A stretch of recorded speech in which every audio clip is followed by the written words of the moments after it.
Oh, Saudi of Catis, best to begin market value in second, Remo Coragioso, top secret, and Pagsanhan Pauls is the early of Catis, the leader by about 2 lengths. And in second is market value, top secret, Coragioso in the middle. Racing in fifth comes Remo, and Pagsanhan Pauls is racing in last. As a leader, that's Catis by about 3 lengths.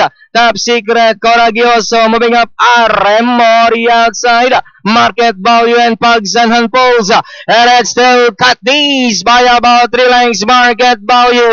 Remo Coragioso is racing in fourth, Pagsanhan Pauls.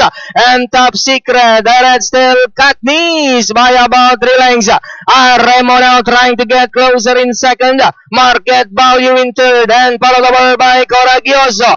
Catis still in front by about 2.5 lengths. Remo still in second. Market value as they come down at the last of the day with Catis by about 4 lengths.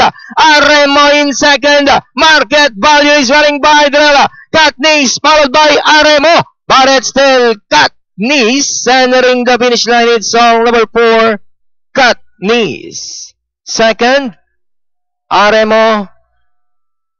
Pagsanhan Pauls, market value, Coragioso, and top secret. Okay, Bayang Karerista, para dito sa inyong race number 6 sa ating unofficial placer, at winner po, numero 4, yan si Catis. Masa segundo, numero 6, Remo, numero 3, yan naman si